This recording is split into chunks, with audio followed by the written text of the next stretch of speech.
peran para ahli akademik di dalam pengajian alam dan tamadun Melayu. Seterusnya diikuti usaha pendokumentasian tacit knowledge para ahli akademik, khususnya ahli-ahli akademik alam dan tamadun Melayu dan lain-lain bidang kepakaran berkaitan alam dan tamadun Melayu di dalam format audiovisual menerusi media sosial terkini. Program bicara ini juga bermatlamatkan untuk memberikan nilai tambah kepada kualiti perkhidmatan dan pembangunan atau perkembangan koleksi Fatimah. Saudara-saudari sekalian, topik bicara kita pada pagi ini adalah menyentuh tentang arah ataupun hala tuju penyelidikan manuskrip Melayu pada hari ini yang akan disampaikan oleh tokoh kita, iaitu Dr. Rosmah Wati Ahmad Zakaria selaku Ketua Pusat Penyelidikan Manuskrip ATMA Universiti Kebangsaan Malaysia.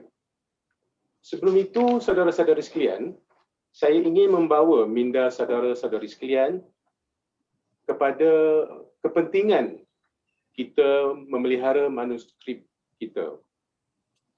100 tahun ke belakang ataupun mungkin 200 tahun ke belakang, 500 tahun ke belakang ataupun mungkin 1000 tahun ke belakang, kita lihat bagaimana penjajah ataupun kolonial mereka merompak, ya, atau mungkin mungkin ada yang tidak setuju dengan istilah merompak, nak menggunakan istilah yang lebih lembut, mengambil tanpa izin. Tetapi bagi saya istilah yang paling tepat sebenarnya adalah merompak, menyamun. Menyamun apa? Iaitulah manuskrip-manuskrip kita, ya, dibawa lari ke negara mereka, yang mana akhirnya kita hendak mengkaji sejarah bangsa kita sendiri, nak mengkaji tentang negara kita sendiri, kita terpaksa pergi ke United Kingdom, kita terpaksa pergi ke Netherlands, ya, ke Leiden, hanya untuk mengkaji sejarah tentang sejarah bangsa kita. Kita terpaksa pergi ke sana. Jadi dalam hal ini, mereka telah memikir daripada awal lagi bagaimana selama mana mereka menjajah negara kita, mereka beroleh ataupun mereka mendapat hasil daripada negara kita, dibawa ke negara mereka dan mereka memajukan negara mereka dengan menggunakan hasil mahsul yang terdapat di bumi negara kita. Jadi bagi menjamin penghasilan ataupun pemerolehan hasil daripada bekas jajahan, jadi mereka telah pun berfikir lebih awal lagi. Jadi mereka antaranya mereka telah mencuri ataupun merompak hasil-hasil manuskrip ini, mereka bawa ke sana sebagai menjamin bahawa mereka tetap juga mendapat hasil walaupun negara-negara tanah jajahan ini, bekas-bekas tanah jajahan ini bukan lagi di bawah kedudukan mereka. Ya.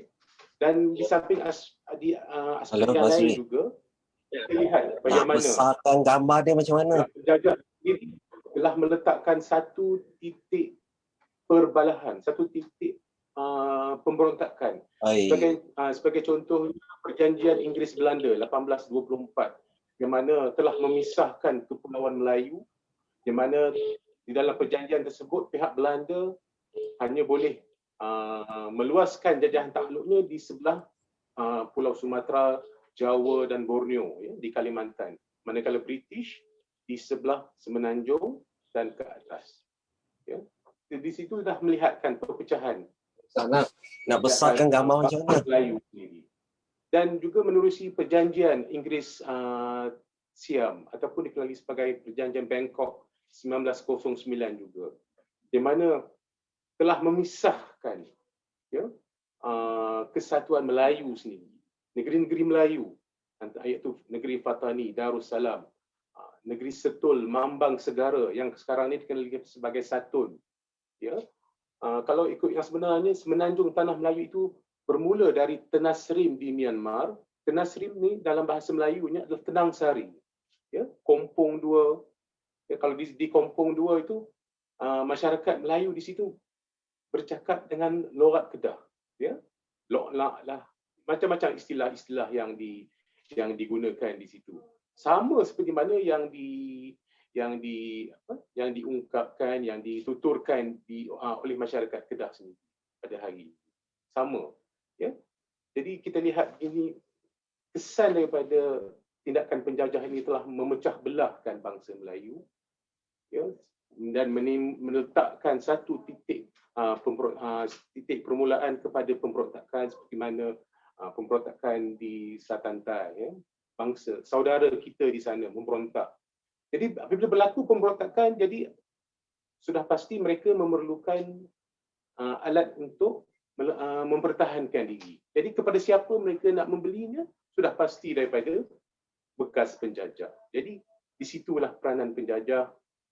Jadi kita lihat bagaimana mereka memecah belahkan bangsa kita, ya, mengambil manuskrip kita. Jadi dalam hal ini perlulah kita ada kesedaran, maknanya kita perlu pelihara manuskrip kita agar maruah dan integriti bangsa Melayu itu menjadi kuat dan terus bersatu. Mana program bicara kita pada hari ini bukan setakat kita membicarakan soal manuskrip, tetapi juga kita membawa mesej kita perlu bersatu. Maksudnya bangsa Melayu, bangsa Malaysia perlu bersatu dalam hal ini. Okey. Berbalik kepada topik kita pada pagi ini. Jadi pada peringkat permulaannya, bila menyentuh tentang manuskrip, apakah betul doktor, ya, kalau manuskrip ni kalau ikut pada definisi Dewan Bahasa merujuk kepada dari segi lugawi ataupun dari segi bahasanya merujuk kepada naskah ataupun kertas ataupun buku yang ditulis tangan ataupun ditaip dan masih belum dicetak. Apakah betul tu doktor? Okey. Dari segi definisi. Okey, bismillahirrahmanirrahim. Assalamualaikum warahmatullahi wabarakatuh. Terima kasih Tuan Haji. Terima kasih Fatma kerana menjemput saya sebagai panel hari ini dalam membicarakan tentang, saya rasa, topik yang sangat penting, iaitu manuskrip Melayu, sebab ia merupakan khazanah. Baik, kembali kepada soalan Tuan Haji tadi berkenaan betul ke manuskrip ini, bila kita panggil manuskrip itu, naskah tu bertulis tangan, bertaip dan sebagainya. Okey, dia ada kita panggil dua definisi. Sebab kalau manuskrip je, kalau pada kita cakap manuskrip Melayu, kita ataupun manuskrip in general, kita selalu refer pada yang bertulis tangan. Okey, yang bertulis tangan. Even kalau kita dekat luar negara pun, bila kita cakap kita buat kajian pasal manuskrip, jadi mereka akan terus automatik tahu yang kita akan kerja dengan naskah yang bertulisan tangan. Tetapi dalam dunia penerbitan sekarang, bila kita cakap manuskrip, ia bermaksud naskah yang belum diterbitkan ataupun dicetak. Jadi manuskrip tu selalu editor, kalau kita telefon untuk penerbitan, mereka akan cakap manuskrip dah siap ke tak. So bila waktu zaman ini, manuskrip tu tak semestinya tulis tangan lah. Sebab kita ada printer komputer kan. Kalau sebelum printer komputer dicipta tu mungkin diorang guna typewriter. Jadi naskah yang belum diterbitkan itu juga dipanggil manuskrip. Tetapi manuskrip yang kita nak bicarakan pada hari ini adalah manuskrip yang bertulis tangan, yang merupakan khazanah. Dan lagi satu, bila kita cakap tentang manuskrip ni, dia ada lagi satu definisi, iaitu yang berkait dengan artifak. Sebab bila kita cakap manuskrip ni, dia boleh manuskrip yang semalam kita tulis tangan pun kita panggil manuskrip juga tu kan. Tetapi kalau kita pergi dekat perpustakaan, mungkinlah perpustakaan pun sekarang dah ada mula menyimpan manuskrip kan. Selalunya bila kita cakap manuskrip ni, diorang akan arkib, perpustakaan ataupun museum. Jadi yang disimpan di ketiga-tiga institusi ni selalunya yang dipanggil artifak. Artifak ini dia ada masa dia. Dia ada masa yang kita baru boleh kita panggil layak untuk dipanggil artifak. Selalunya yang berumur 100 tahun ke atas. So manuskrip bertulis tangan yang berusia 100 tahun ke atas baru kita panggil artifak manuskrip. Jadi kadang-kadang bila kita cakap manuskrip je, orang memang sangat keliru pasal benda ini.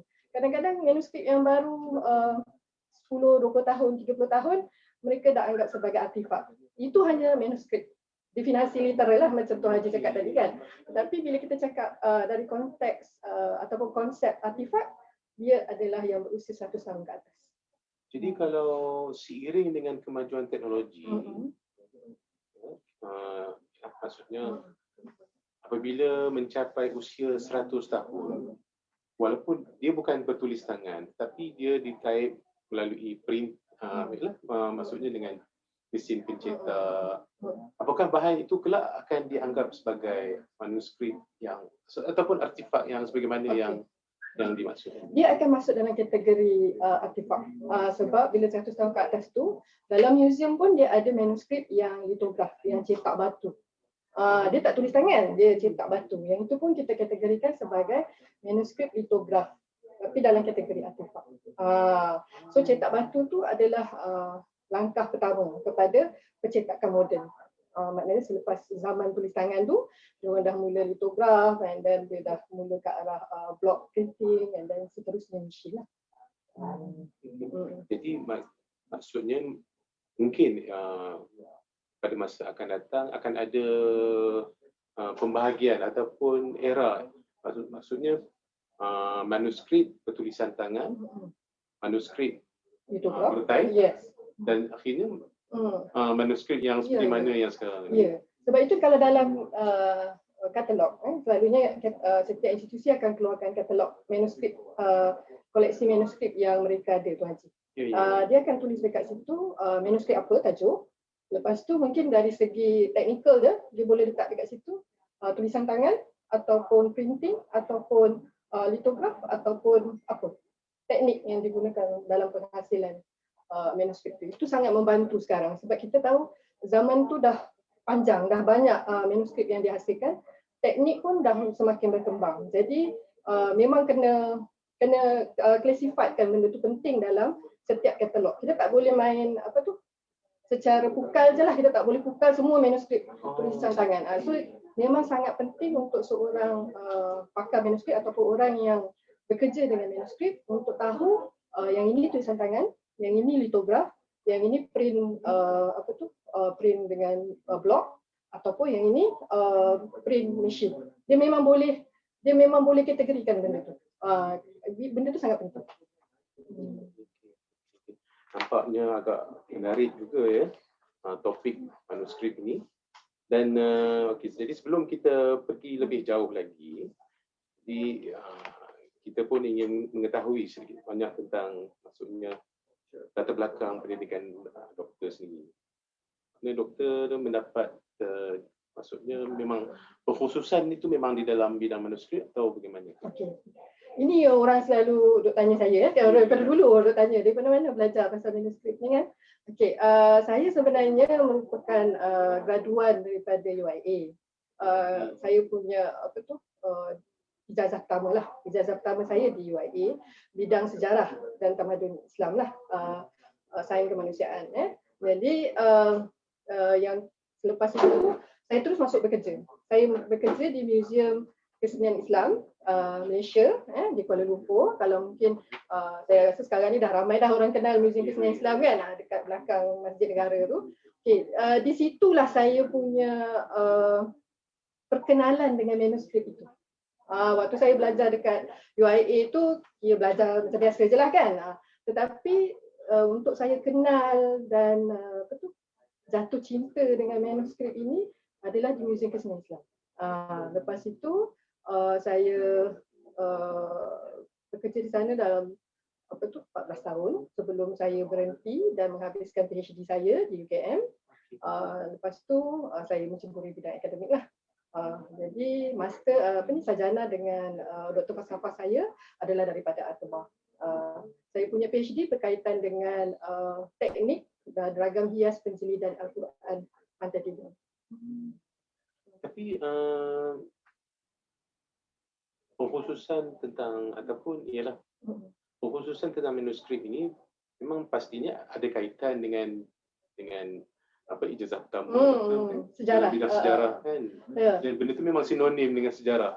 Kena tahulah sebab macam bila kita belajar sejarah, sebab di UIA kami belajar sejarah sepanjang saya punya khusus sejarah saya tu kami belajar tentang sejarah negara Islam dan juga sejarah yang bukan negara Islam lah, USA dan sebagainya. Jadi kami mengenali secara asas, maknanya asas tentang maklumat tamadun-tamadun tu kita dah tahu. Lepas tu sejarah nama-nama dinasti tu kita dah kita dah boleh lah kalau contohnya Timurid dekat mana, Timurid dekat Asia Tengah kan. Kalau Ottoman tu dekat mana, Ottoman tu Uthmaniyah tu dekat Turki, Safavid dekat mana, Safavid dengan Qajar dekat Parsi, Mughal dekat India. So Macam Bani Saljuk. Saljuk apa semua tu kan. Jadi kita dah tahu kedudukan tu di mana. Jadi bila saya masuk dan terlibat dalam manuskrip tu, bila sebab saya punya head department, sebab saya bekerja waktu saya masuk di Museum Kesenian Islam, Museum Kesenian Islam tu baru sangat. Maknanya dia punya koleksi manuskrip dia bukan yang macam sekarang. Kami kena sort ataupun kena susun manuskrip yang baru diterima sebab dia memang awal tak sampai 5 tahun waktu tu. Jadi banyak kerja yang perlu dilakukan dan saya rezeki saya agaknya. Saya bekerja dengan pakar kertas daripada Arkib Negara, Tuan Haji Razali, dan saya juga pada waktu saya masuk ke Museum Kesenian Islam tu, saya punya ketua departmen dia Profesor Mandana Bakishli. Jadi Profesor Mandana Bakishli ni pakar manuskrip Parsi. Jadi saya bekerja dengan pakar manuskrip Parsi dengan pakar manuskrip kertas Malaysia. Jadi saya mula mengenali manuskrip dekat situ. Jadi saya ni sebenarnya mengenali dan praktikal sekali. Sebab waktu tu semua saya seorang saja yang diberi tanggungjawab untuk menyusun 3,000 manuskrip. Sebab waktu tu kan saya cakap Museum Kesenian Islam baru nak buka, kita baru nak susun koleksi. Jadi saya kena sort 3,000 manuskrip di bawah bimbingan Tuan Haji Razali dan juga Dr. Mandana atau Profesor Mandana. Jadi saya mula kenal dari situlah. Maknanya macam mana nak sort, macam mana nak kena bersihkan manuskrip, macam mana nak pegang diorang kan. Jadi kita tak boleh anggap diorang macam buku yang boleh dicampak-campak. Sebab kategori manuskrip yang saya kendalikan tu adalah yang dah 100 tahun lebih. Jadi macam kita lah, orang manusia kan kalau dah tua, lepas tu dah lunyai, kalau orang Melayu kata apa, lunyai. Dah banyak kali digunakan, dia buka tutup, pindah sana, pindah sini. Jadi urat-urat pun dah sakit kan. Jadi kalau kita kendalikan dengan secara kasar, manuskrip akan rosak. Maknanya Tuan Haji Razali memang bimbing saya daripada awal lah, maknanya macam mana kita nak buka manuskrip. Kita tak boleh buka manuskrip suka hati je kan. Kalau kita kalau kita buka buku, kita dapat buku kan, kita buka macam ni kan. Ataupun kalau tak boleh buka siap kita siap gesek-gesek lah kita pilih buka. Tak boleh. Dia memang kena perlahan-lahan. Jadi memang dari situ saya belajar daripada bawah. Maknanya saya kenal apa itu manuskrip dari segi fizikal. Lepas itu saya kenal jenis-jenis tulisan, jenis-jenis bahasa, jenis-jenis kertas, lepas itu cara konservasi. So saya belajar daripada, kata orang, saya tak belajar dalam kelas, tapi saya belajar dalam kerja saya. Itulah macam mana saya terlibat. Sebab orang kata kat UIA tak ada pun bincang pasal manuskrip kan. Macam mana you boleh tahu pasal manuskrip kan? Orang lain belajar dekat universiti, ambil kelas filologi, ambil kelas manuskrip. Saya cakap, saya ni rezeki saya terus berjumpa dengan pakar, terus duduk bawah dia orang, berlatih dan terus buat kerja. Dia memang hari-hari kita menghadap tuan guru kan, tuan guru cakap macam tu. Jadi memang selama 14 tahun tu kerja saya memang menjaga yang 3,000 lebih koleksi manuskrip Melayu. Maknanya fizikal manuskrip tu memang agak rapuh ya, Doktor? Ya, bukan rapuh lah, tapi kita panggil tidak stabil. Dalam bahasa dia lah kan, dalam bahasa bidang dia lah. Kita panggil tidak stabil sebab dia boleh bila-bila masa boleh rosak. Sama ada koyak ataupun tertanggal dia punya jahitan kan, ataupun mungkin kalau kita tidak berhati-hati waktu kita handle atau kendalikan manuskrip itu, contohnya kita handle sambil bercakap, lepas tu gelak-gelak apa semua kan, mungkin air liur kita tu pun boleh menyebabkan kerosakan sebab tu percik. Sebab tu kalau kita lalu dekat pusat konservasi kan, semua ahli konservasi senyap je buat kerja kan, dengan tekun, tak cakap, tak ada macam kita. Kalau dia perlukan ketelitian. Walaupun orang cakap alah manuskrip tu macam manuskrip biasa je kita baca, tak. Bagi kami yang bekerja di museum, dia lain sikit. Saya kalau pergi kalau pergi mana-mana yang ada buat pameran manuskrip, kalau manuskrip itu tidak dikendalikan dengan betul, saya rasa macam sedih. Saya rasa macam sayangnya manuskrip dia buat macam ni, macam tu. Jadi sebab kita tahu betapa berharganya dia dan macam mana sepatutnya ia dilayan. Itulah saya punya perasaan. Kita mendengar pun ialah agak benda maknanya bahan manuskripnya agak fragile lah istilahnya ya. Sangat. Walaupun kita nampak dia macam masih dalam bentuk dia kan, kalau kita nampak kan, dan kita rasa macam benda ni boleh je kita nak bawa pergi daripada Johor, nak bawa pergi Perlis pun boleh, dia takkan tertanggal. Mungkin sekali boleh, tetapi kalau kita tidak berhati-hati, dia akan rosak sedikit demi sedikit. So handling dan sebagainya tu memang sangat penting lah. Sebab kebanyakan macam orang di universiti, dia pengkaji. Kita selalu jumpa pengkaji manuskrip di universiti. Ada yang dalam bidang agama lah, selalunya kebanyakan dalam bidang agama macam-macam lah, fiqh ke, tauhid lah, Quran lah dan sebagainya. Mereka pengguna manuskrip itu. Tetapi bagi orang yang terlibat sepenuhnya dalam manuskrip Melayu, macam museum ini, macam saya lah dulu kami kenal manuskrip tu kata orang luar dalam. Jadi dari segi jahitan kita tahu macam mana dia sambung, macam mana dia daripada asal tu kulit apa semua tu kita tahu. Dia sakit apa, dia demam ke, dia sesama ke, dia batuk ke, pun kita tahu benda tu. Jadi dia lain dia punya approach dia ataupun sudut layanan dan juga sudut pandang penyelidik, pengguna dengan yang memang bekerja dengan manuskrip. Itu lain dia punya sudut pandang. Daripada 3,000 manuskrip yang Dr. sebutkan tadi, asal usulnya semua datang daripada Malaysia, Alam Melayu semua. Alam Melayu. Itu sebenarnya manuskrip koleksi Jabatan Agama Islam dan Jabatan Kemajuan Islam Malaysia, JAKIM, yang diamanahkan untuk dijaga oleh Museum Kesenian Islam lah. Bila menyentuh tentang manuskrip, dari segi usia bahan tersebut, ada tak kriteria manuskrip itu menyentuh soal-soal, maksudnya apakah ada pembahagian topik ataupun bidang, ataupun bila menyebut sahaja manuskrip tu hanya menyentuh satu bidang sahaja tentang alam Melayu ataupun maksudnya ada unsur-unsur luar yang maksudnya yang dikira sebagai apakah yang dikatakan sebagai manuskrip. Okey. Manuskrip ni macam saya cakap, hari ni kita bincang pasal manuskrip Melayu kan. Tapi saya masukkan jugalah sikit sebab pengalaman saya bekerja dengan 3,000 manuskrip itu yang koleksi JAKIM. Tapi saya juga bekerja dengan manuskrip yang koleksi museum itu sendiri, yang kebanyakannya koleksi daripada luar. Manuskrip Islam daripada luar.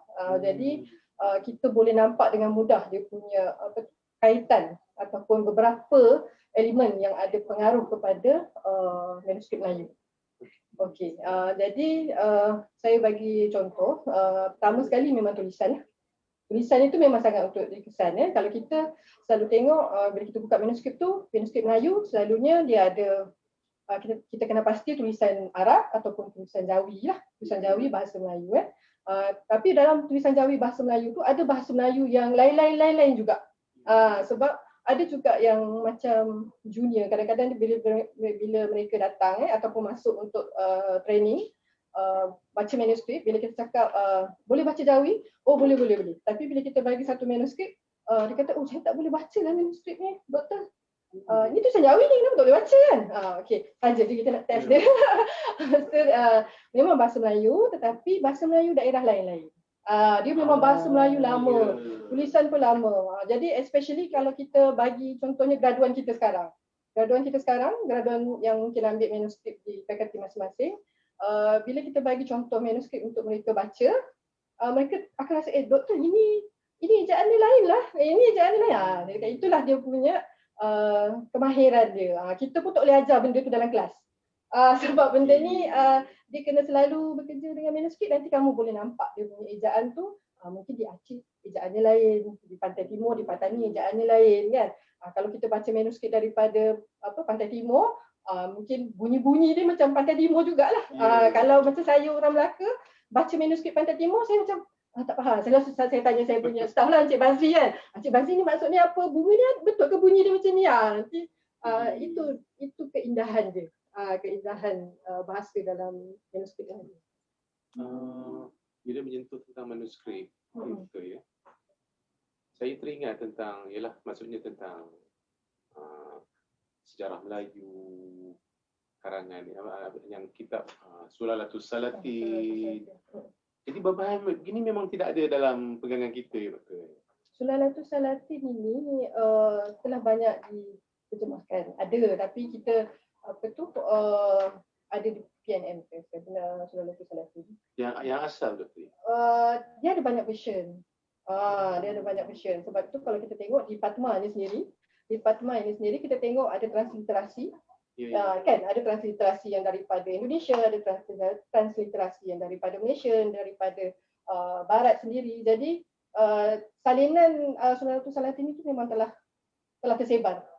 Dia punya salinan. Sebab manuskrip Melayu ni satu masalah dia, kita susah nak betul-betul trace. Ini sebenarnya original dia. Sebab dia disalin dan diedarkan. Ataupun kalau kita pernah ingat waktu Munsyi Abdullah Dodarian dalam manuskrip dia tulis ayahnya pernah dihantar ke Pantai Timur untuk mengupah para penulis Melayu untuk menghasilkan manuskrip atau menyalin manuskrip untuk dibawa ke Eropah untuk koleksi State Rifles. Jadi kita lihat bahawa salinan ini kadang-kadang kita ada satu salinan, orang lain pun ada satu, tapi sezaman sebenarnya. Jadi manuskrip Melayu inilah dia punya sedikit kita kata isu yang susah untuk kita detect lagi benda ni. Ini isu teknikal lah dari segi macam bahan. Itu yang bila kita nak detect, kadang-kadang kita dapat satu salinan, dia kata ini manuskrip ni lama ni daripada zaman Melaka katanya. Kita pun buka lah kan, kita buka kertas dia pun kita dah tahu. Kalau orang tu dia boleh kenal bahan, bila dia buka je manuskrip tu, dia nampak kertas tu ada menggunakan kertas Eropah dengan tanda air atau tera air yang kononnya abad 17, 18, 19. So manuskrip tu bukanlah daripada zaman yang dikatakan tu zaman Melaka tu. Jadi kebarangkalian bahan manuskrip tersebut adalah palsu memang ada. Dia bukan kategori palsu macam produk palsu tu. Sebab dia salinan. Dia manuskrip salinan. Cuma kategori palsu tu adalah dari segi contohnya dia kata manuskrip ni umurnya sekian. Tetapi bila kita buat checking, dia bukanlah berasal ataupun dating back ataupun bukannya dari zaman yang dikatakan. Itu yang kita akan cakap. Bukanlah, maknanya penilaian manuskrip ini memang dilakukan, tetapi tidak semua institusi melakukan penilaian manuskrip ini. Tapi ini penting sebenarnya untuk menentukan koleksi sesebuah institusi itu adalah koleksi yang betul dan dia tidak terlebih bayar. Sebab kalau manuskrip tu lama, katakan dia kata zaman Melaka dulu, abad ke-14, 15, jadi manuskrip tu of course dia akan jadi sangat mahal. Tapi rupanya dia adalah manuskrip salinan yang menggunakan kertas abad ke-18, abad ke-19. Jadi harganya tidak sepatutnya semahal yang dia letak itulah. Itu penting dalam penilaian manuskrip. Setakat ini doktor, berdasarkan kepada pengetahuan doktor, ada usaha-usaha untuk mendapatkan semula manuskrip yang ada di seperti mana yang saya nyatakan tadi. Okey. Kita tahu manuskrip Melayu ni ada di British Library, ada di Leiden, kan? Lepas tu di Rusia, ada juga di beberapa negara di Amerika, kan. Jadi sebenarnya berpuluh ribu manuskrip kita dekat luar. ramai banyak ahli usaha yang saya dengar hari itu.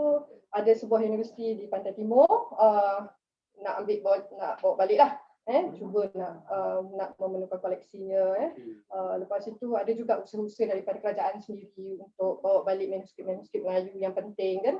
Jadi usaha membawa balik khazanah atau pewarisan bangsa ini, kita boleh lihat satu usaha yang baguslah, satu usaha yang bagus untuk kita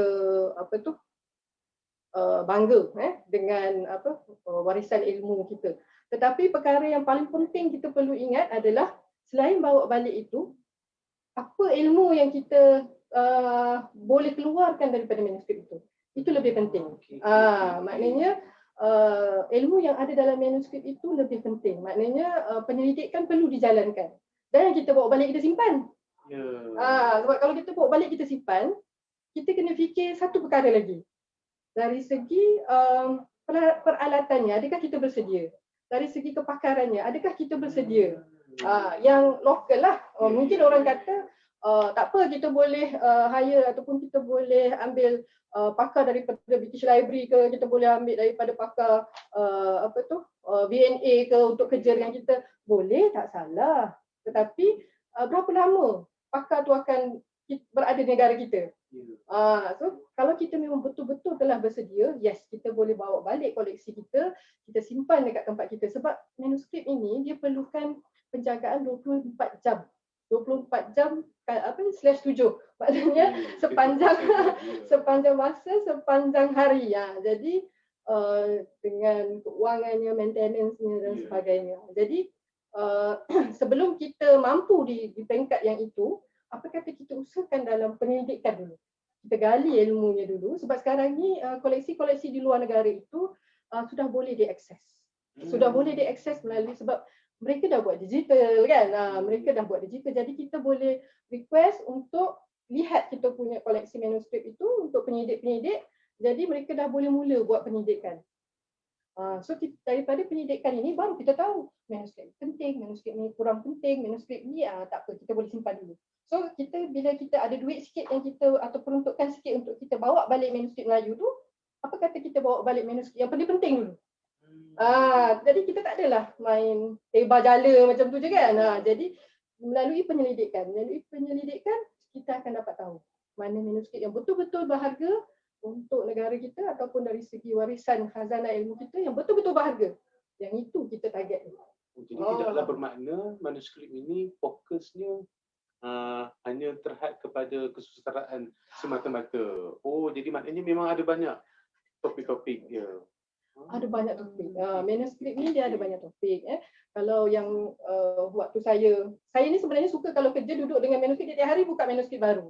Seronok sebab waktu saya kerja dulu kan, kalau kita buka, hari ni kita buka, kita belajar pasal pelangkahan. Pelangkahan ni kadang-kadang orang cakap tak boleh ni, apa istilah yang kita panggil kalau kita percaya benda-benda khurafat. Khurafat. Tapi baca tak salah kan. Jadi itu satu ilmu tempatan yang kita kena tahu. Jadi saya macam kagum macam mana mereka ni seorang pemerhati. Di sini kita pakai. Kalau kita belajar sains, pemerhatian merupakan satu teknik untuk mendapat ilmu. So pemerhatian is a science sebenarnya, proses ilmu itu. Jadi mereka memerhatikan hari ini ataupun bulan ini, minggu ini angin daripada mana, ataupun bintang tu timbul daripada dekat mana, sebelah kiri ke sebelah kanan ke sebelah. So dia akan tahu waktu hari ini kita tak boleh keluar waktu ni, kita keluar waktu ni. Jadi kena ada pemerhatian, kena tengok angin bertiup daripada sebelah timur ke sebelah barat ke, daripada raya ke tenggara ke dan sebagainya. Jadi pada saya ilmu-ilmu yang sebegini memang sangat menarik. Astronomi tentang kaji bintang, tentang apa yang ada di langit alam Melayu ini. Ini pun satu kajian yang terdapat dalam manuskrip. Kadang-kadang maklumat sebegini dia tidak ada dalam buku khas. Dia tidak ada dalam buku khas. Kadang-kadang kan bila kita tengah baca buku, contohnya buku tajwid ke kan, buku tentang tafsir ke, manuskrip tafsir dan sebagainya, tiba-tiba ada satu kertas je yang diselit dalam tu. Mungkin sewaktu mereka tengah menelaah itu, dia pun catatlah apa melalui pemerhatian yang berlaku pada waktu tu. Jadi disimpan dalam tu. Jadi kita dapat tahu, ada tiba-tiba ada maklumat sampingan pula. Okey, itu satu. Yang kedua, kalau kita lihat Dr. Farouk, yang saya rasa untuk penyelidik manuskrip, Dr. Farouk merupakan salah seorang penyelidik manuskrip Melayu yang sedang meningkat, dan banyak sumbangan beliau dari segi perubatan tradisional. Maksud saya dari segi macam pembomohan. Beliau mengkaji tentang manuskrip ini. Jadi dia akan ceritakan tentang apa tanda-tanda kalau seseorang tu kena sihir dan sebagainya. Jadi kenapa benda ini tidak dikaji di sini? Kan sebab Dr. Farouk ni dia punya base sekarang dekat UK. Jadi beliau menggunakan peluang yang ada di depan beliau untuk mengetengahkan tentang satu lagi ilmu tempatan di alam Melayu ini, mengetengahkan tentang pembomohan. Jadi kita lihat selain daripada sastra saja yang tadi kita bincang sastra saja tadi kan, ada banyak. Lepas itu ada perkapalan, ada perkapalan tentang pelayaran. Bagaimana bila sesuai untuk belayar, bila sesuai untuk kita set up untuk punya sampan dan sebagainya. Ada juga manuskrip tentang seni bina. Seni bina tentang macam mana kita nak bina rumah. Hari apa sesuai kita naikkan tiang seri. Hari apa sesuai untuk kita naikkan atap. Hari apa sesuai untuk kita buat pintu contohnya. Jadi benda-benda ini semua saya pernah jumpa dalam manuskrip yang saya cakap 3,000 itulah. Okey. Tapi dia tak adalah manuskrip yang menarik begini. Dia tak adalah tulis tajuk macam buku teks kita hari ini. Ini manuskrip seni bina. Tak adalah kan. Ini manuskrip pelayaran. Tak ada. Kadang-kadang memang tak ada tajuk. You kena baca. Lepas itu dia punya pendahuluan tu dah sekian banyaklah. Kena bersabar. Sebab orang Melayu ni dia berlapis. Sebelum dia buka ilmu dia tu, dia ada doa dia ada kata-kata pendahuluan dia kan. Dia ada doa dia selalu doa lah. Di bahagian depan tu selalunya doa, memohon keberkatan, memohon supaya apa yang dituliskan itu mendapat berkat dan sebagainya kan. Berlainan bila kita lihat tu kadang-kadang bila orang tak sabar ni yang nak terus buka dia terus ada bidang dia tu, payahlah. Sebab dia memang kena manuskrip Melayu memang kena sebati dulu dengan dia. Kecuali kalau institusi tu dah buat kataloging, dia dah mengenal pasti, okey, dalam manuskrip ini ada berkaitan dengan seni bina. Dalam manuskrip ini ada berkaitan dengan pelayaran. Saya pernah terima panggilan daripada seorang pelajar universiti baru-baru ni lah. Dia tanya, Doktor, dekat pusat penyelidikan manuskrip ada tak buku manuskrip sains dan teknologi? Saya cakap, manuskrip Melayu dia, kalau depan dia tulis sains dan teknologi tak ada. Sebab dia kata dia buat bahagian tu lah. Saya cakap, tapi sebenarnya bila orang sains dan teknologi ni dia nak buat kajian tentang manuskrip, dia tak perlu pun pergi kepada manuskrip yang memang dalam kandungan dia tu ada kejuruteraan ke, ada seni bina ke dan sebagainya. Sebab kertas itu sendiri adalah satu sains dan teknologi. Dakwatnya adalah sains dan teknologi. Bindingnya sains dan teknologi dari segi pelekat dia, gam dia, lepas itu ink dia gunakan apa? Dia gunakan sotong ke, dia gunakan arang ke, dia gunakan jenaga ke, dia gunakan apa? Lepas itu pada saya macam kertas deluang. Deluang tu jenis apa? Sebab kertas tempatan adalah kertas deluang. Kalau kita dengar, kalau macam dekat Mesir kita ada papyrus kan. Lepas tu kalau dekat satu lagi kalau dalam dunia Islam kita selalu cakap vellum, kulit apa ni? Kulit anak lembu di bahagian perut. Sebab kulit tu yang lembut sikit untuk dibuat bahan untuk menulis lah. Okey, dan dia tak banyak bulu sangat. Kalau dekat bahagian atas kan banyak bulu kan. Okey, jadi kalau dekat alam Melayu ni kita ada deluang, kertas deluang. Okey, kertas deluang ini pun saya tengok untuk pengkaji di negara kita kurang. Tetapi kalau di Indonesia memang kertas deluang ini memang dikaji di berbagai peringkat pengajian. Maknanya peringkat ijazah pertama pun ada kertas yang dikeluarkan, ada peringkat sarjana dan juga apatah lagi PhD lah. Sebab deluang ni kebanyakannya dihasilkan di sana. Jadi tidak salah untuk kita juga turut menyumbang dalam penyelidikan kertas deluang ni. Oh. Berdasarkan pengamatan doktor, dari segi kualiti, apakah kertas dari maksudnya kertas yang digunakan sebagai maksudnya untuk bahan-bahan manuskrip, kertas yang diperbuat daripada sumber tumbuhan ataupun daripada haiwan, yang mana satu yang lebih berkualiti sebenarnya? Okey, kualiti tu dua-dua ada dia punya kelebihan dan kekurangan lah. Tetapi dua-duanya organik. Ya. Dua-duanya organik. Bagi kertas yang diperbuat daripada vellum ataupun kulit ini, dia makin lama makin keras. Sebab apa ni? Yalah kulit kan. Lepas itu penjagaan sangat susah. Penjagaan dia sangat susah. Jangan apa ni? Jangan terleka bila ada koleksi sebegini. Sebab apabila vellum itu mula mengeras dan kita tak jaga dari segi kelembapan, dari segi haba dan sebagainya, tulisan akan mula rosak. Sebab tulisan itu kita pakai ink kan. Ink tu dia ada pigment dia. Jadi pigment ni mungkin mula merekah dan apa tu makin lama akan hilang. Bila dia merekah dia akan terkupas.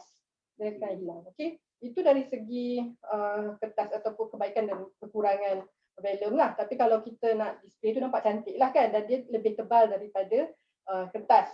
Okey. Untuk kertas pula kita nampak dia disadvantage dia pun kena jaga juga betul-betul. Dari segi temperature dan sebagainya. Mungkin dekat negara kita tak nampak sangatlah dia punya masalah kertas tu. Tapi saya rasa even perpustakaan pun menghadapi masalah dari segi kelembapan, especially musim hujan. Musim hujan kan. Apatah lagi manuskrip yang ataupun kategori artifak yang dah 100 tahun tu kan. Jadi dia dah macam saya cakap tadi dah lunyai kan. Urat-urat dia dah sakit kan. Jadi kalau keadaan terlalu sejuk pun tidak elok. Ataupun sekejap sejuk sekejap panas pun tak elok. Lepas itu kalau katakan lokasi penyimpanan itu berdekatan dengan laut, itu pun kena sangat diambil perhatian. Kalau boleh elakkanlah sebab udara masin daripada laut itu akan menyebabkan kerosakan kepada manuskrip, terutamanya jika ink yang digunakan itu mempunyai pigment-pigment ataupun unsur-unsur logam. Jadi dia akan mempengaruhilah ketahanan manuskrip tersebut. Jadi isu dia bukan setakat buka manuskrip dan baca kan. Manuskrip ini dia bukan setakat kita beli, kita letak dekat dalam kotak pameran untuk orang tengok, bukan.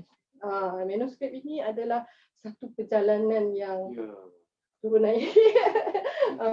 Mungkin pada pandangan saya selain daripada usaha kita nak preserve bahan manuskrip, barangkali dalam usaha kita untuk membina bangunan pun yang persesuaian perlu juga. Definitely. Semestinya sebab katakanlah kita bina bangunan, contohnya lah kalau kita bina bangunan semuanya glass. Gitu kan, trend sekarang kan glass saja kan. Glass saja kan. Dia punya dinding semua glass. Lepas tu dalam tu kita cakap fully aircon 24 hours. Tetapi fikir tak cahaya yang masuk, pencahayaan dia, walaupun dia akan kata tinted lah, tak boleh masuk, berapa persen je masuk dan sebagainya, percayalah pada saya. Sebab muzik kesenian Islam itu pun dia punya kebanyakan strukturnya daripada kaca. Glass kan. Jadi sangat susah sebab kita nak kontrol lighting, nak kontrol faktor luar, cahaya, cuaca tu semua tu kan susah.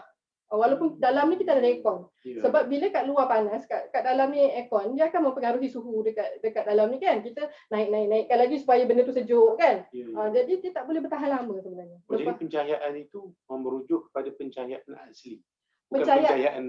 Pencahayaan asli tu memang orang kata bagus untuk manuskrip. Tetapi tak boleh terdedah secara keterlaluan lah. Kena kontrol juga. Lepas tu ada orang yang mengatakan, kalau macam tu kita letak dekat bawah lah. Buat tempat simpanan dalam bawah tanah. Tak boleh.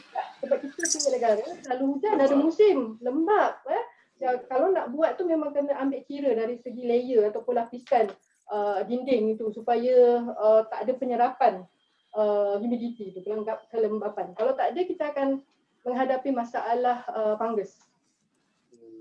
Fungus ini memang kena tengok betul. Kalau dulu kalau orang jumpa saya dekat galeri kan, tengah buat apa lah ni kan. Sebenarnya kita kena tengok tu bila manuskrip yang dipamerkan kan, dibuka macam tu kan. Kita kena tengok betul. Kadang kita nampak halus dia macam bulu-bulu. Sebenarnya dah fungus. Kena keluarkan cepat. So memang agak complicated you know. itu sebab saya cakap bila kita cakap kita nak ambil manuskrip kita di luar dan bawa balik, kita kena fikir bahawa adakah kita mampu dari segi facilities dan juga kepakaran. Dari segi bahasa you berdasarkan kepada kajian doktor, pengamatan doktor. Winston hitam tu. Perbezaan penggunaan bahasa. Bahan contohnya kalau bahan manuskrip itu dihasilkan pada milenium yang berbeza. Pada abad ke-15, abad ke-16. Doktor ada maksudnya ada terlihat maksudnya perbezaan dia punya bahasa berdasarkan maksudnya pada tulisan Jawi tersebut. Perbezaannya dari segi pertama macam saya cakap ejaan lah. Ejaan tu. Sebab ejaan yang lama-lama, ejaan Jawi lama-lama, kadang-kadang dia berdasarkan sebutan. Sebutan. Kalau kita sekarang ni kita eja ikut huruf Rumi kan. Dan kalau dulu dia akan ikut kalau macam kita dia mungkin eja kaf. Kita. Kaf bawah ki ta alif ta kita. Tapi sekarang kita eja kaf ya ta kan. Ada sekarang kat sekolah yang eja kaf ya ta alif sebab dia punya ejaan Rumi KITA kita. Jadi Rumi dia Jawi saya kena confuse. Jawi dia kaf ya ta alif kita kan. Jadi itu yang perbezaan dari segi ejaan. Yang kedua dari segi mungkin ada pakar sastra yang lebih arif lah, tapi pada saya ejaan. Yang kedua adalah penggunaan perkataan. Perkataan yang kalau abad 14 dari 16 tu mungkin dia banyak menggunakan perkataan Melayu lama. So kalau kita lihat kalau kita baca contohnya kalau kita baca hikayat Hang Tuah kan contohnya, kita nak sampaikan cerita, apa benda cerita di dalam muka surat ni, dia ada banyaklah harakian setelah apa semua. Apa benda ni nak cerita sebenarnya dalam ni kan. Jadi dia punya pengkisahan, dia punya pemilihan perkataan, keindahan perkataan itu berlapis-lapis. Kalau kita tengok kan dia punya itulah kata orang Melayu ni kadang-kadang dia punya bunga cerita dia banyak kan. Dia sebenarnya isinya satu je dia nak sampaikan. Macam tu. Kalau kita lihat dia punya gaya lah. Mungkin ada pakar sastra yang ada pendapat yang lain. Jadi maknanya doktor ya, hasil-hasil daripada kajian manuskrip ni, maknanya memang kalau menyentuh tentang kesusastraan ataupun menyentuh tadi yang menyentuh tentang aspek seni bina. Jadi apakah terdapat kolaborasi ataupun memang kita menjemput pakar-pakar dalam bidang kejuruteraan ini datang untuk membuat kajian atau bagaimana tu? Okey. Lebih bagus kalau orang yang mengkaji itu dia ada basic ataupun dia ada asas kepada ilmu yang nak dikaji itulah. Okey, itu satu. Yang kedua, katakan kita nak jemput pakar bidang sains teknologi kan untuk jemput. Seeloknya pakar sains dan teknologi itu pun boleh membaca Jawi. Jadi kita boleh rujuk silang. Maknanya bila kita baca suatu perkataan macam kita kata dulu, macam saya sebut tadi, dulu ejaannya lain, sekarang mungkin ejaan lain. Jadi kita senang untuk rujuk silang dengan pakar yang boleh baca Jawi. Okey. Sebab kalau kerjasama antara dua bidang, contohnya teknologi dan juga manuskrip contohnya, memang boleh tak ada masalah. Cuma lebih bagus jika kedua-dua bidang boleh duduk bersama berbincang tentang sesuatu istilah dalam tu. Sebab yelah kadang-kadang bila kita baca seorang ni kita faham daripada fahaman kita je manuskrip kan. Tapi kalau kata contoh yang bidang sana pun boleh membaca, mungkin dia kata tak sebenarnya bunyi dia macam ni. Benda ni sebenarnya macam ni. Jadi lebih mudah pemahaman itu. Contohnya macam saya cakap tadi, astronomi. Astronomi memang perlu ada orang yang ada asas ilmu untuk astronomi, membaca buku astronomi, barulah dia boleh sampaikan kepada sesiapa sahaja tentang astronomi. Ya. Agak menarik sebenarnya topik kita pada hari ini sebenarnya.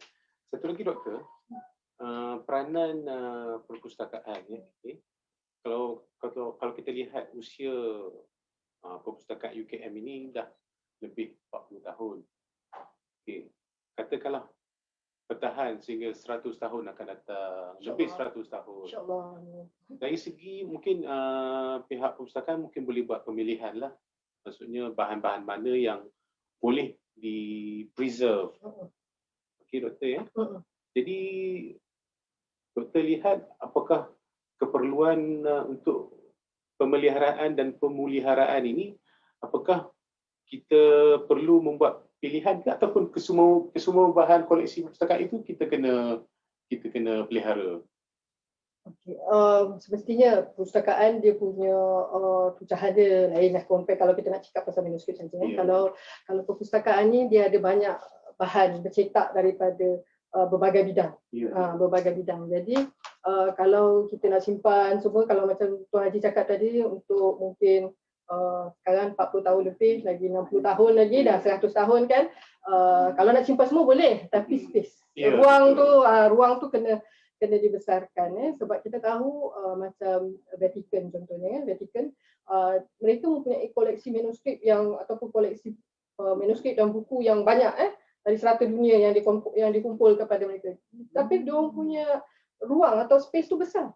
Sampai kat simpanan bawah tanah pun ada kan, tapi dia kena perancangan lah. Maknanya kalau kita memang nak simpan semua koleksi yang kita kategorikan sebagai penting yang dulu, sekarang dan masa depan, jadi perancangan ruang itu perlu ada.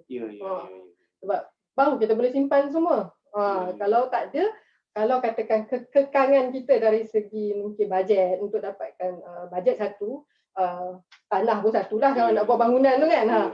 Jadi mungkin kita kena pilih. Kita kena pilih bahan yang betul-betul penting untuk masa depan. Itu kena rujuk kepada pakar setiap bidang mana satu yang penting untuk disimpan. Lagipun memang mana-mana perpustakaan pun kalau ada bahan-bahan yang kita anggap bahan nak dikatakan sebagai opsi ataupun bahan usang pun kita tak. Janganlah cerita bahan usang sian manuskrip tu. Sebab bahan itu sebenarnya walaupun makin lama sebenarnya bahan itu masih lagi dianggap sebagai data, sebagai bersifat informatif. Jadi kita ada jawatan kuasa pelupusan, jadi bahan-bahan mana yang kita rasa maksudnya untuk menyelamatkan ruang ya. Baiklah doktor, jadi kita boleh beri peluang kepada penonton-penonton kita untuk bertanyakan soalan-soalan jika ada. Okey. Jadi Assalamualaikum doktor. Ya. Saya Zuhairi. Saya Zuhairi daripada IPG Kampung Rahman. Saya nak menyentuh sikit tentang apa yang doktor bagi tahu tadi tentang satu manuskrip Andi Melaka tu.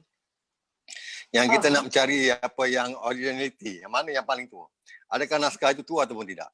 Berdasar pada apa yang saya belajar dulu ketika kuliah dengan Profesor Dr. Siti Badruh Barit di UGM. Dia bagi tahu ada dua dalam konteks naskah ni. Kita nak tengok naskah, kita tengok teks. Kalau kandungan tu kan kita panggil teks. Bentuk fizikal itu naskah dia. Ada teks tua tapi naskah dia muda.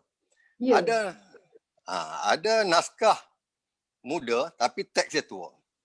Yang kita kena buat kajian filologi tu. Baik kalau kita boleh buat secara stema kurikulum tu, alhamdulillah lah. Kalau kita boleh buat stema dia. Tapi kalau ikut nak buat stema pun kena ada syarat dia.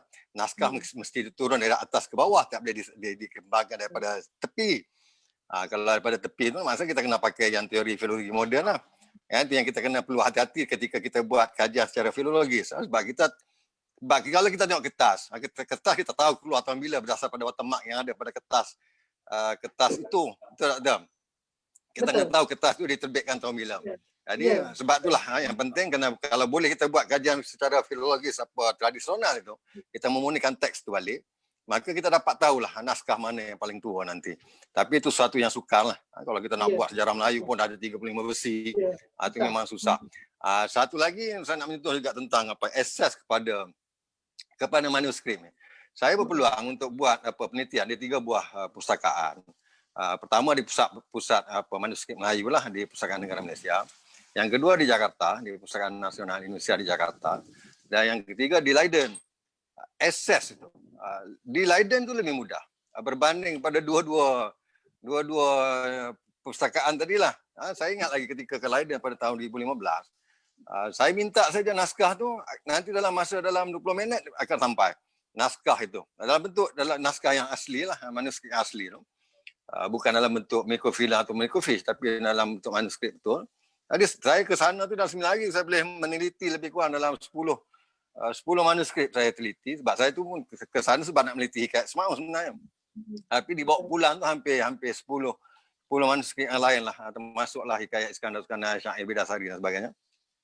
Tapi di Jakarta ketika saya nak buat salinan itu, baik dalam bentuk nak buat salinan digital, sama ada kita buat dalam bentuk JPEG atau PDF, tidak diberi. Pihak universiti yang kena buat, pihak perpustakaan yang kena buat.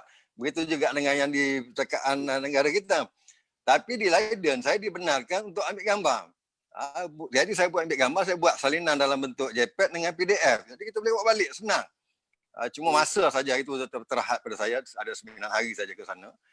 Itu yang penting dalam kajian filologi ni, kita nak bagi akses yang seluasnya kepada pengkaji. Baru hidup bidang filologi ni. Kalau tidak dia akan lama-kelamaan dia akan mati. Filologi ni bukan satu bidang yang cukup digemari. Saya ingat lagi Prof. Oman Fatur Rahman daripada Universiti Islam Negeri Jakarta, dia beritahu filologi ni sepi pengkaji, sepi peminatnya, tapi ni ramai nilainya. Peminat dia kurang tapi nilai dia banyak. Itu sajalah tanggapan dan pendapat saya pada hari ini. Sekian, terima kasih. Terima kasih. Terima kasih. Assalamualaikum. Cik Zuhairi. Cik Zuhairi. Assalamualaikum. Waalaikumsalam. Dengar tak suara saya? Saya rasa Dr. Ros kenal saya. Kita kenal, Doktor. Ya, kenal. Dr. Syukri. Ya, silakan. Okey. Sebenarnya apa yang saudara tadi sebut itu, dia guna teori filologi itu dari barat. Kita dalam Islam, kita ada kaedah filologi kita yang disebutkan tahqiq. Dan tahqiq, benda ini hanya ilmu yang baru diperkenalkan di alam Melayu ni. Mereka di Indonesia macam Fatur Rahman itu mengenengahkan filologi barat. Kita tak, kita memperkenalkan balik tahqiq tu, sistem tahqiq tu, kerana filologi itu asalnya dari tahqiq. Sistem tu, sistem teori itu semua dari tahqiq. Makanya kalaulah menurut saudara tadi pengurusi, apakah perlu kita buat cataloging, download manuskrip untuk kutipan library, perpustakaan Tun Sri Lanang maupun Pak Ma, saya sangat setuju. Dan saya boleh membantu. Kita ada kod-kod lain dalam alam maya tu, boleh kita downloadkan semua manuskrip, malah boleh mencapai berjuta naskah. Cuma sejauh manakah keupayaan Tun Sri Lanang menyediakan tenaga manusia, pakarnya, yang boleh buat cataloging dan digitaliskan dan simpan sebagai naskah-naskah dalam library digital manuskrip di Tun Sri Lanang. Kerana kita Islam ni banyak manuskrip yang belum didapati dan disimpannya sebagai untuk rujukan kepada masyarakat Malaysia. Contohnya saja kita lihat manuskrip matematik, Khawarizm dan sebagainya, sains, istilah kimia. So banyak manuskrip-manuskrip bukan hanya dalam bahasa Arab tetapi bahasa Parsi kuno. Orang Iran hari ini pun tak boleh baca bahasa Parsi kuno. Macam kita lah tak boleh baca Jawi dulu. Ya, kerana kearifan lokal, bahasa lokalnya berbeza, dialeknya berbeza, istilahnya berbeza. Maka di sinilah kalau saya cadangkan kalau pihak Tun Sri Lana mau kemukakan pusat manuskrip, saya boleh bantu. Yang penting saudara kena sediakan tenaga-tenaganya untuk download manuskrip,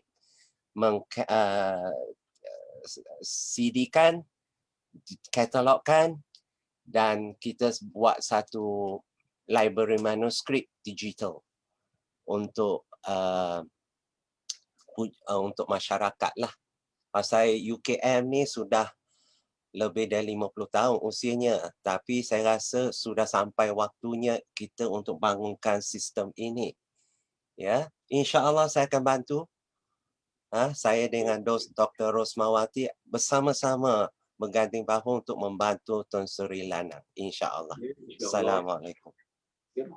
Mungkin perpustakaan boleh jadi pelopor, insya-Allah. Pada saya satu usaha yang bagus untuk kita ada kita punya server sendiri. Sebab kalau kita nak download benda-benda ni yang digitalkan, kita kena ada satu server yang berkuasa, kalau kita kata kuasa kuda yang penuh lah kan. Kuasa kuda yang penuh, sebab kita tak boleh simpan barang-barang digital ni di cloud, mana-mana cloud, sebab cloud ni milik orang lain. Jadi bila-bila masa dia boleh tutup cloud tu, and then kita tak akan dapat akses. Jadi macam saya cakap, kita kena ada maintenance. Tak kira dari segi manuskrip fizikal ataupun manuskrip digital. Pertama sekali maintenance perlu ada. Server bukan murah, server sangat mahal. Yang kedua adalah dari segi bila kita menggunakan manuskrip yang disimpan oleh orang lain, kita kena minta kebenaran sebenarnya, sebab dia ada hak cipta di situ. Memanglah yang menulis itu mungkin dah meninggal lama kan, dah tak ada dah, dan hak itu sebenarnya dah jadi public.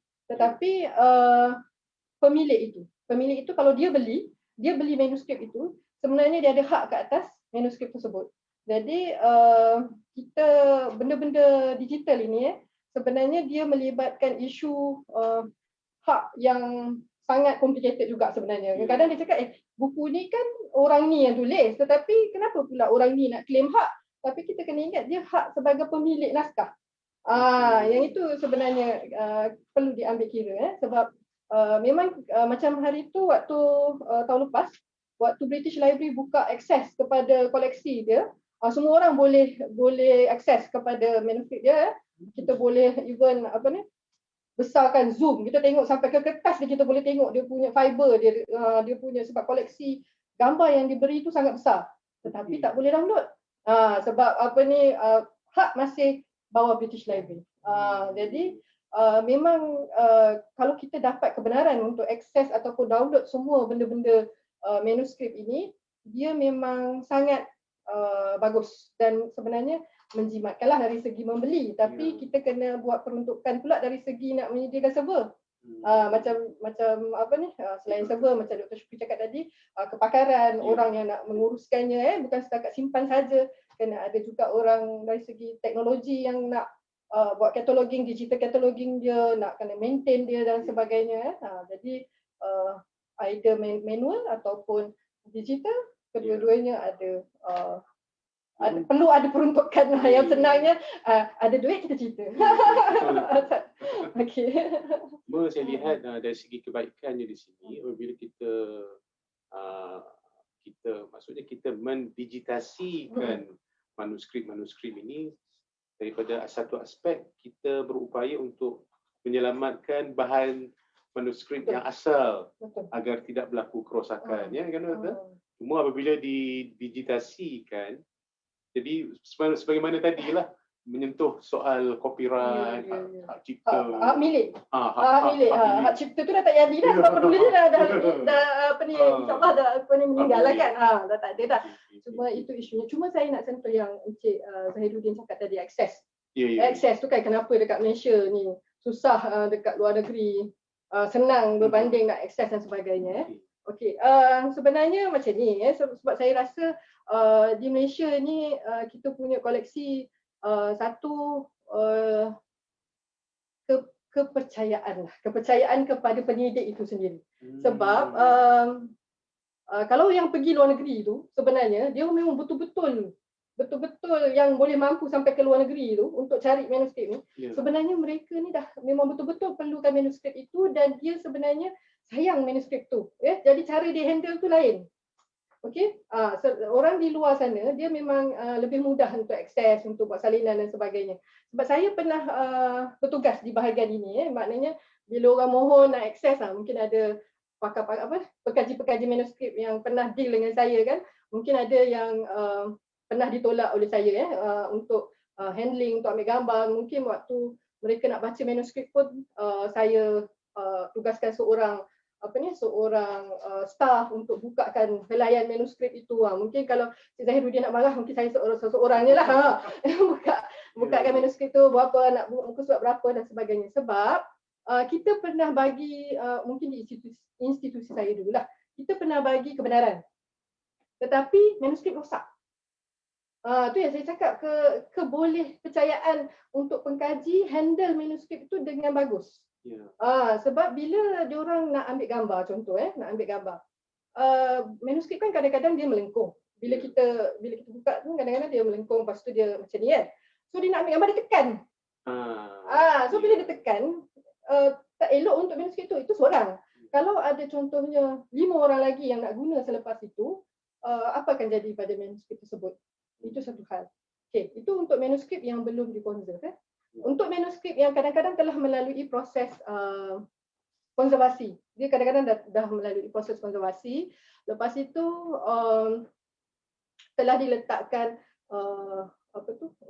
lapisan lah di permukaan manuskrip tu, dia dah letak lapisan tissue paper ke ataupun gentian sutera dan sebagainya yang digunakan untuk konservasi kertas. Kadang-kadang sukar untuk dibaca. Bila kita dah letak lapisan tu sebenarnya untuk protect kertas manuskrip tu, tetapi untuk orang yang nak baca manuskrip, lapisan ini sangat sukar sebab dia mengganggu. Dia surat itu akan nampak lebih kelabu nanti. Kalau sesiapa yang tak pernah jumpa manuskrip macam ni, kalau dia pergi arkib ataupun di museum mungkin ada, sebab manuskrip dah melalui proses konservasi, dia akan nampak bahawa manuskrip ni susah nak baca sebab dia ada layer atas dia. Jadi kalau dia nak ambil gambar, dia terpaksa tekan sebab dia nak nampak jelas. Kalau dia setakat ambil gambar macam tu je, dia tak boleh baca. So doktor, layer lutsina tu ke? Dia plastik. Dia bukan lutsina macam plastik. Dia saya rasa dia orang panggil macam tissue paper ke. Waktu saya dilatih oleh Tuan Haji Razali dulu, dia pakai macam gentian sutera. Tapi sekarang mungkin dia orang dah tak pakai lagi yang sutera tu. Dia macam berkilat sikit lah. Tapi warna putih jarang je. Dia jarang. Dia akan letakkan di permukaan kertas itu supaya memelihara permukaan manuskrip itu daripada macam mungkin cala ke apa kan. Dan susah untuk koyak sebenarnya, tapi untuk pembaca yang membaca manuskrip yang telah melalui proses konservasi ini, dia akan sukar. Jadi kalau dia nak ambil gambar, apatah lagi untuk ambil gambar, dia akan jadi kena tekan, kalau kita buat macam ni kan, untuk bagi nampak jelas untuk ambil gambar kan. Jadi itu yang untuk keselamatan sebenarnya. Setiap peraturan itu dibuat untuk keselamatan. Cuma mungkin ada penyelidik yang memang dia boleh handle manuskrip dengan bagus. Memang dia boleh handle manuskrip dengan bagus. Jadi dia rasa kenapa tak izinkan dia untuk itu. Lagipun kalau mereka tak boleh ambil gambar, mereka gunakan servis institusi, mereka kena bayar. Sekarang kita kan ada telefon kan, kita baca kita boleh snap je kan. Nampak. Cuma itulah saya cakap, kadang-kadang kita bagi orang yang menguruskan permohonan, dia tak tahu sejauh mana orang tu boleh handle manuskrip. Jadi untuk demi keselamatan manuskrip tu, jadi peraturan perlu diadakan. Jadi di luar, pada saya macam itulah, kalau orang yang pergi luar memang semua orang cakap kat luar lagi senang nak dapat manuskrip. Tak kira kat Oxford ke, dekat British Museum ke, British Library ke, kalau kita minta manuskrip memang senang dia nak dapat, dan kita boleh terus akses, terus nak ambil gambar dan sebagainya kan. Tapi itulah pada saya, orang yang sampai di sana dengan klien kita yang di sini, dia ada dua kategori yang berbeza. Tak semua orang boleh handle manuskrip sebenarnya. Maksudnya ini membabitkan kebolehpercayaan terhadap pengguna. Ya. Sebab kadang-kadang diorang tak perasan sebenarnya. Bila dia baca manuskrip, sebab dia dah biasa baca buku, dia akan jilat untuk bukan muka surat. Ini saya nampak. Ini saya nampak sendiri. Selepas itu saya tetapkan peraturan, ada seorang staf yang akan bukakan helaian muka surat untuk pengkaji. Sebab ini saya nampak. So, kita dah bagi tahu dah tak boleh buat ni, tak boleh buat ni, tak boleh buat ni. Tetapi secara tak sengaja sebab dah jadi tabiat kan. Bila baca ni kita akan jilat, lepas tu kita akan buka. Jadi manuskrip, bila dia handle manuskrip pun dia akan buat benda yang sama macam tu. Jadi untuk keselamatan, untuk kegunaan atau kelangsungan manuskrip itu sendiri. Sebab itu peraturan itu dibuat. Kalau menyentuh seperti mana pertanyaan tadi, Assalamualaikum. di akses, mungkin di peringkat kita masih belum bahan apa? Boleh ke? Akses tu boleh. Cuma saya rasa macam bergantung kepada setiap institusi lah. Prosesnya tu lambat. Sebab kalau kadang-kadang penyidik ini dia ada sebagai macam contohnya pelajar PhD ke pelajar sarjana ke apa kan, dia orang punya tempoh untuk cari data tu dia ada sekian-sekian tempoh dia lah kan. Jadi dia perlu akses kepada manuskrip itu dengan cepat. Jadi yang yang diketengahkan tadi adalah kenapa dekat luar negeri kita apply senang dapat kan, senang je lulus. Dekat sini tak boleh. Itu bergantung kepada proses dia, dia punya cara kerja, SOP dia. Macam mana proses tu nak dapat kelulusan siapa kan. Jadi kalau orang tu yang terima, orang tu yang luluskan, InsyaAllah tak lama kot. Tapi kalau orang tu terima, dia kena bagi dekat orang lain pula untuk tengok, lepas tu bagi kat orang lain pula untuk luluskan. Itu akan ambil masa. Plus kebolehpercayaan sama betul. Ada pertanyaan tadi yang saya Assalamualaikum. Mengenai tadi Dr. Rose cakap tentang hak cipta tu, saya rasa dalam alam maya tu yang saya lihat tidak perlu ada hak cipta. Cuma saya lihat katalog yang ada di Dubai, Juma Majid, manuskrip Juma Majid, manuskrip di Qahira maupun Damsyik, Maktabah Asad. Biasanya mereka akan buat catatan pada setiap manuskrip yang ada di muka hadapan tentang pemerihalanan bidang tu, berapa halaman, ayat apa, tajuk apa, siapa pengarang, here and there semua. Dan dia akan catat siapa yang merujuk di situ. Siapa yang memiliki atau meminta naskah itu. Dia ada catatan di halaman kedua tentang pemerihalan naskah itu. Berapa orang buat master, berapa orang buat PhD, di mana, negara mana, universiti mana dan sebagainya. Ini yang perlu dimuatkan dalam pengkatalogan. Waktu kita download digital itu dari alam maya itu, kita akan rujuk bahawa manuskrip ini diambil dari line ini, naskah ini, berapa halaman dan sebagainya. Dan waktu kita buat pinjaman keluar, kalau Tun Sri Lana buat pinjaman keluar atau orang datang merujuk, kita akan buat catatan di situ, di halaman kedua. Supaya kita tahu perkembangan teks tersebut tersebar di mana dan bagaimana dan apa telah dibuat peringkat master, peringkat research, peringkat PhD dan sebagainya. Ini yang perlu dibuat sebenarnya oleh cadangan saya lah, Perpustakaan Tun Sri Lana. Dan insya-Allah saya akan bantu. Kalau kita mula dari sikit dan kita akan kembangkan, insya-Allah. Terima kasih. Okey doktor, sebelum kita berakhir, ingin saya sampaikan ada pertanyaan yang diambil daripada Facebook. Rasanya ada yang telah dijawab tadi oleh doktor. Iaitu yang pertamanya, kebanyakan manuskrip Melayu ditulis dalam bahasa apa? Okay, dan yang kedua, bahan apa yang digunakan untuk menulis? Saya doktor dah jawab tadi rasanya. Sebab macam saya cakap tadi, manuskrip Melayu ni kebanyakannya bila kita cakap manuskrip Melayu, dia akan automatik bahasa Melayu lah, ataupun bahasa Arab, ataupun campur bahasa Melayu dan bahasa Arab. Kebanyakan bila disebut bahasa Melayu, apakah itu bahasa merujuk kepada bahasa Melayu kuno? Bergantung kepada zaman yang ditulis lah. Macam saya cakap tadi.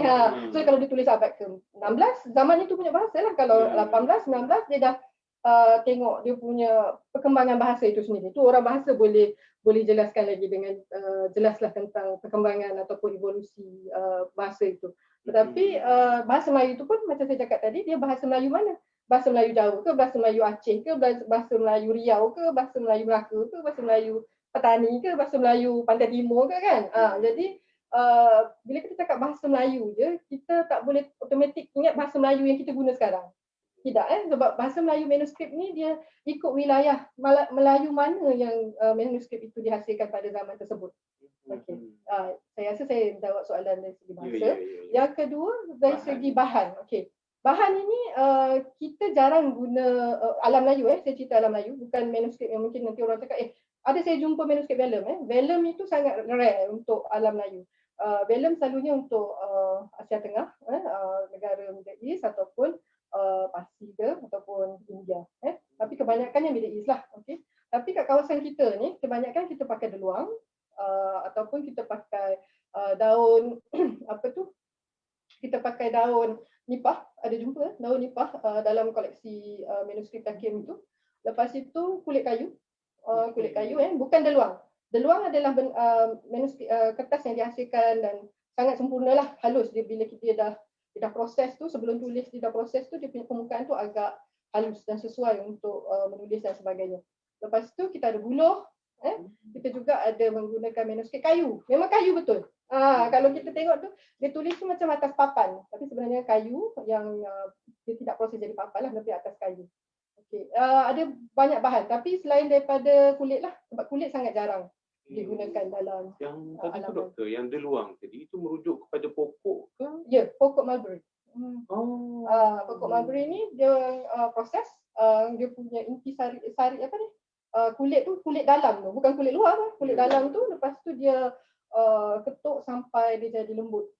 Dia punya proses tu lah antara proses asasnya untuk membentuk menjadi kertas.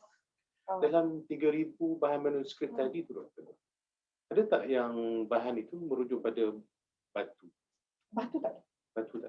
Batu kecuali kalau alam Melayu ni batu Surat Terengganu itulah yang paling popular, ataupun kalau orang yang nak buat pengkajian tentang tulisan epigrafi, diorang akan pergi ke Batu Nisan. Batu Nisan sebab alam Melayu ni dia punya prasasti, selalu ada prasasti Terengganu ataupun ada lagi prasasti yang dijumpa dekat Indonesia lah, di Jawa dan sebagainya. Okey. Baiklah, saudara-saudari sekalian, nampaknya kita telah sampai kepada penghujung. Itu ada lagi. Manuskrip paling tua pernah dijumpa di Malaysia dan apa konten manuskrip tersebut. Okey. Saya sebenarnya tak boleh minta maaf ini di luar saya punya bidang pengetahuan. Manuskrip yang paling tua ni memang pada saya tak tahu. Saya cakap betul saya tak tahu sebab macam saya cakap tadi, kita punya masalah koleksi tu berteraburan lagi. Kalau kita nak cakap paling tua tu nanti kan kat tempat lain ada lagi yang paling tua kan. Jadi insya-Allah mungkin penyidik-penyidik di masa depan boleh memberikan maklumat ini kepada saudari Ana. Terima kasih. Daripada Encik Zuhairi. Okey. Itu telah diberi oleh Encik Zuhairi. Beliau bidang filologi saya rasa. Saya bahagian kodikologi. Okey. Okey. Demikian sahaja sesi bicara kita pada hari ini. Jadi mewakili pihak penganjur, kami mengucapkan jutaan terima kasih kepada Dr. Ros kerana telah sudi memenuhi jemputan kami untuk menyampaikan sesi perkongsian ilmu yang amat bermakna sebenarnya. Dan sebelum kita berakhir, kepada saudara-saudari yang daripada warga UKM, saudara-saudari boleh mengimbas QR code yang tertera sebagai bukti kehadiran maya saudara-saudari sekalian. Maka dengan ini saya sudahi dengan wabillahi taufiq wal hidayah. Assalamualaikum warahmatullahi wabarakatuh. Jumpa kita di lain sesi.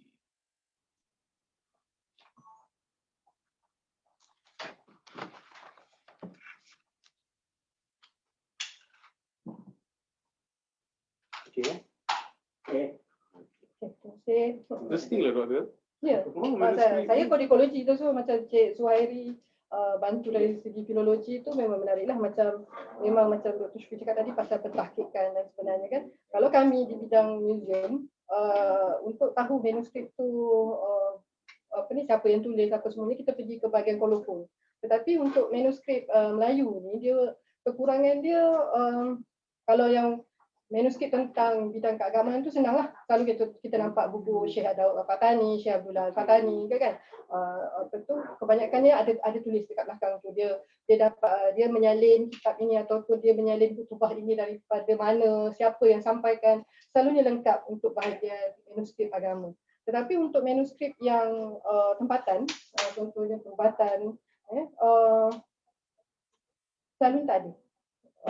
Selalunya tak ada siapa yang tulis manuskrip tu, ataupun manuskrip macam saya cakap tadi, astronomi ke, pelangkahan ke dan sebagainya, selalu tak ada. Selalu tak ada siapa yang tulis. Jadi kita nak buat pentahkikan tu dari segi owner siapa tu tak boleh lah. Sebab kalau macam manuskrip agama boleh. Sebab kita tahu mungkin kuliah ini diberikan oleh tok guru yang ini syekh siapa-siapa. Syekh siapa-siapa ni anak murid kepada siapa pula. Dia ni mazhab apa. Yang itu boleh. Kalau dari segi pentahkikan yang kalau manuskrip bahagian agama, kalau macam filologi untuk yang kearifan tempatan biasa je, memang agak sukar. Memang mencabarlah. Tadi kan betul. Memang kita tak boleh, kita tak ada itu memang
Dah tak ada lah.